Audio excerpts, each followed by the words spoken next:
भगवान को अपनी आंखों से देखा है? क्या आपने कभी सोचा है अगर भगवान साक्षात हमारे बीच आ जाएं तो क्या होगा? ये कहानी सिर्फ एक कथा नहीं, ये एक अनुभूति है। तो कृपया इस वीडियो को अंत तक जरूर देखिए और अगर आप भी भोलेनाथ के सच्चे भक्त हैं तो वीडियो को अभी लाइक कर दीजिए और कमेंट में हर हर महादेव जरूर लिखिए। सावन का पवित्र महीना था, चारों ओर भक्ति का समंदर लहर रहा था।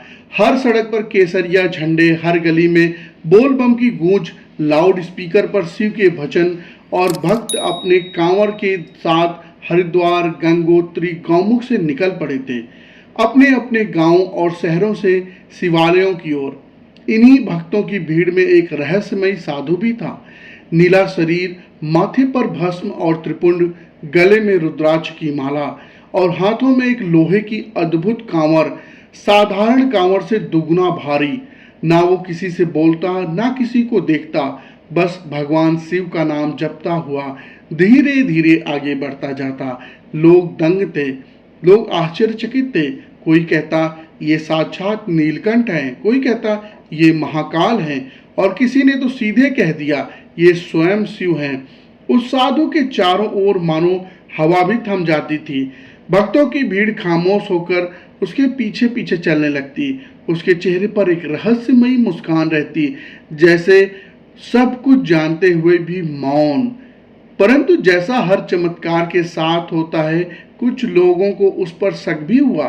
पुलिस को सूचना मिली एक साधु ढोंग कर रहा है, भोले भोले भक्तों को लूट रहा है। और फिर एक सुबह पुलिस अधिकारियों ने उसको घेर लिया। इंस्पेक्टर राकेश, जो तर्क और कानून का पक्का समर्थक था, सामने आया और बोला, तुम्हारे खिलाफ गंभीर धाराओं में आरोप है, कांवर नीचे रखो और हमारे साथ चलो। साधु ने पहली बार आंख उठाकर उसकी तरफ देखा और कहा, जो तुम देख रहे हो वो मैं नहीं, जो मैं हूं वो तुम देख नहीं सकते, उसके लिए दृष्टि चाहिए। राकेश गुस्से से लाल हो गया। उसने अपने जवानों को आदेश दिया, इसकी कांवर को हटाओ। पर जैसे ही पुलिस कांवर को हाथ लगाया, वो 1 इंच भी नहीं हिली। 10-10 जवान मिलकर भी कांवर को हिला ही नहीं सके। भीड़ भी हैरान। लोग कहने लगे ये कोई साधारण साधु नहीं, ये स्वयं भोलेनाथ हैं। तभी भीड़ में एक पुलिस जवान नीरज, जिसकी मां अस्पताल में भर्ती थी, साधु के सामने हाथ जोड़कर बोला, बाबा, मां की जान आपकी कृपा पर है।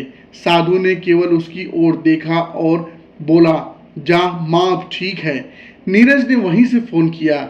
उधर से उसकी मां की आवाज आई, बेटा मैं अभी उठी हूँ, भूख भी लग रही है। नीरज की आंखों में आंसू बह निकले। पूरा माहौल हर हर महादेव के नारों से गूंज उठा। लेकिन इंस्पेक्टर राकेश अब भी नहीं माना। उसने साधु को जीप में बैठाकर थाने ले जाने का आदेश दिया।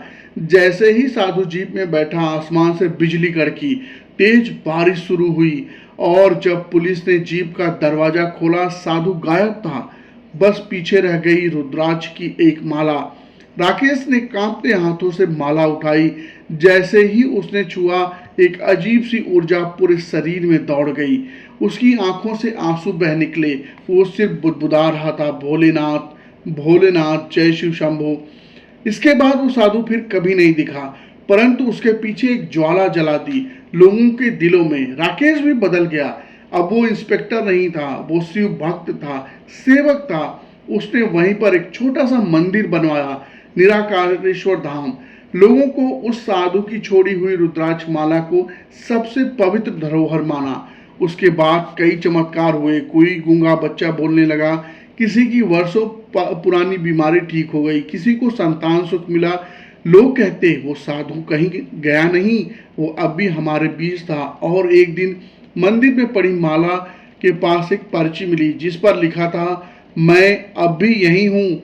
हर उस हृदय में जो सच्ची भक्ति करता है, शायद भगवान को देखने के लिए आंखों की जरूरत नहीं होती, जरूरत होती है सच्चे दिल की, सच्ची भावना की, विश्वास और समर्पण की। अगर आप भी मानते हैं भगवान किसी न किसी रूप में अपने भक्तों के पास आते हैं तो उस वीडियो को लाइक करें, शेयर करें और कमेंट में हर हर महादेव लिखें। और अगर ऐसी ही अद्भुत कहानियां सुनना चाहते हैं तो चैनल को अभी सब्सक्राइब करें। हर हर महादेव।